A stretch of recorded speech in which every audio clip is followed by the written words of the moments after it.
자, 이재명 대표 1심 선고 이후에 민주당 좀 어수선하죠. 그런데 이 와중에 문재인 전 대통령이 SNS에 사진을 올렸는데 이게 또 논란입니다. 어떤 사진인지 보겠습니다. 네, 지금 네. 평산 책방 모습인데요. 고양이 2마리와 문재인 전 대통령이 놀고 있는 모습을 여러 장 올렸습니다. 고양이 이름이 다봉이, 만복이 이렇다라고 평산 책방 SNS를 통해서 공개를 했는데, 그런데 이 사진을 놓고 이재명 대표 지지자들이 사진만 봐도 화가 난다 이런 반응을 보이고 있습니다. 네. 고양이 사진 이제 한가로운 모습을 공개하면서 지금 위기에 놓여 있는 사법리스크 그러니까요. 위기에 놓여 있는 이재명 대표를 사실상 조롱하는 것 아니냐 이런 거센 반발까지 나오고 있는데 어떻게 보셨습니까, 박성민 의원님?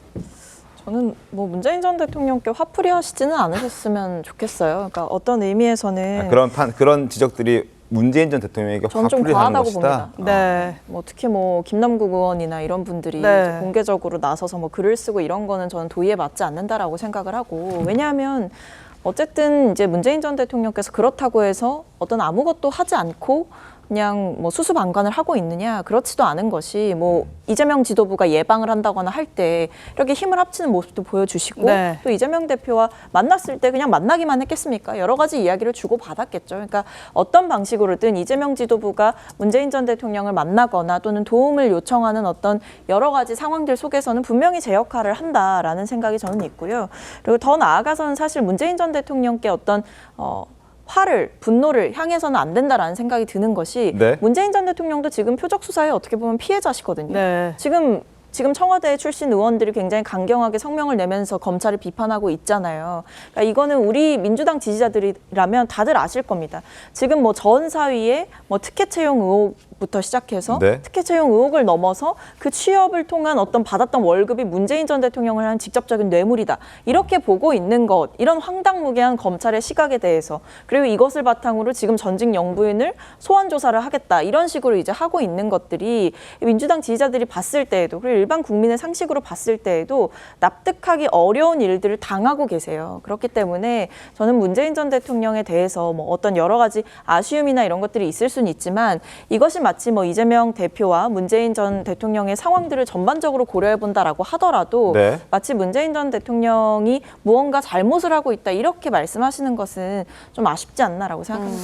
네. 자, 뭐 그렇게 해석하실 수도 있지만 어찌됐든 저렇게 좀 평온하게 혼자 좀 평화롭게 지내는 모습을 올리는 타이밍이 좀 공교롭긴 합니다. 저기 SNS에 감자 씹는 사진도 나오고 있긴 한데, 어찌됐든 민주당 입장에서는 지금 문재인 전 대통령께서 좀 더 당의 입장을 좀 더 대변해 줬으면 하는 그런 바람이 좀 있는 거 아니겠습니까? 네, 맞습니다. 그 민주당 내부에서 의원들이 지금 문재인 전 대통령의 사법 리스크를 방어해주고 있는 것처럼 네. 마찬가지로 문 전 대통령도 이재명 대표 것에 대해서 메시지를 좀 내줄 그러니까요. 수 있는 것 아니냐, 이런 지금 반발인 것 같은데, 이거 지금 어떤 의중이 담겨 있다고 보십니까? 근데 저게 사실 이제 그 고양이의 이름이 예. 그 이재명 대표 지지자분들 입장에서 조금 신경 쓰일 수 있어요. 어떤 점에서? 다봉이 만복이. 글을 보면은 원래 다봉이는 평산 책방에 있는 고양이 같아요. 네. 근데 다봉이가 있다 이렇게 전제하시고 나서 평산 책방에 만복이가 왔다 이렇게 얘기를 하거든요. 네. 만복이 들어왔다. 네. 그러니까 지금 이재명 대표 입장에서 보면, 이재명 대표 입장에서 보면 상당히 어려운 시기인데, 네. 그러니까 이 문재인 전 대통령 입장에서는 만복이 왔다 이런 식의 오해 소지가 있는 발언이기 때문에 네. 앵커께서 말씀 주신 대로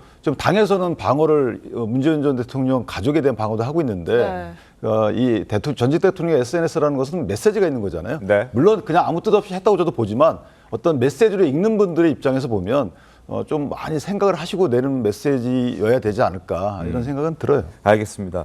해석은 다양하게 나오고 있습니다. 김경률 전 비대위원, 국민의힘 비대위원 같은 경우에는 이런 해석을 내놨습니다. 들어보시죠. 문재인 대통령에 대해서는 너무 또 관대하지 않나. 전직 대통령이라는 이유인지 어떤 이유인지에선 모르지만, 네. 그래서 조금은 문재인 대통령이 이렇게 한가롭게 지내는 게 맞나?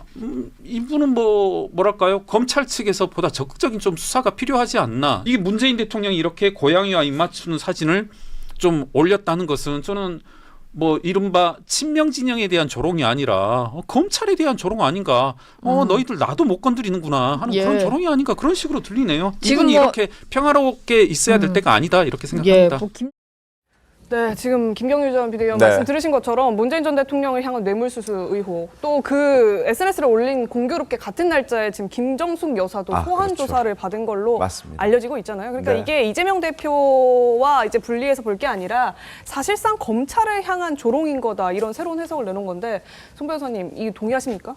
저는 김경률 전 비대위원의 저런 해석이 단순히 근거 없는 추측은 아니고 그래도 네. 나름대로의 어떤 논리와 근거는 가지고 있다. 저는 개인적으로 그렇게 어떤 봐요. 논리죠? 왜냐하면은 그 문재인 전 대통령의 SNS에 관해서 논란이 끊이지 않고 있는데 그중에 대표적인 것이 책 추천입니다. 네. 지난번에 그 문다혜 씨가 음주운전 혐의로 한창 수사를 받고 있을 때 네. 이제 피해자와 합의를 했다는 것이 알려지지 않았습니까? 네. 그 무렵에 문재인 전 대통령이 SNS에 책을 한 권 추천하는데 책 제목이 공교롭게도 줬으면 그만이지예요. 예. 그래서 그 책 제목을 하필 왜 그런 책을 그 타이밍에 추천했는가에 관해서 많은 또 구구한 억측 내지는 추측이 있었습니다. 맞습니다. 그다음에 그 이제 문다혜 씨에 관한 어떤 그 수사가 계속돼 문다혜 씨 전 남편과 문다혜 씨에 관한 그런 수사가 계속되는 상황에서 이 기랄만즘이 쌓여 축제가 되겠지라고 하는 그 책도 추천하지 않았습니까? 네. 그러면 거기서 말하는 어떤 지랄맞음이라고 하는 것이 현재의 수사 상황을 책 제목을 통해서 애둘러서 표현한 것이 아니냐, 또 그런 의구심이 제기되기도 했어요. 네. 그런 전례들이 있기 때문에 지금 김경률 전 비대위원도 고양이 사진을 올린 것이 어떤 검찰 수사와 연관이 있는 것 아니냐, 이런 얘기도 하는 것 같은데, 저는 이 지점에서요, 우리가 어떤 정치인의 SNS나 메시지를 볼 때 그 틀 안에 있는 것을 보는 것도 중요하지만 네. 거기에 없는 걸 보는 것도 중요하다고 생각합니다. 지금 문재인 전 대통령 일관되게 뭐가 없냐면요, 국민들에 대한 송구함의 표현이 없어요. 그러니까 지금 이렇게 자꾸 뭔가 수사가 진행되고 세상을 시끄럽게 하는 것에 대해서 그 자체에 대해서 국민에게 미안함과 송구함을 표하고, 그다음에 이게 사실관계는 이렇게 된 겁니다 라고 하는 걸 적극적으로 밝혀야 되는데 그런 것이 없지 않습니까? 그런 부분에서 사실 많은 국민들께서 저 SNS를 아쉽게 보실 것이다, 이렇게 생각합니다.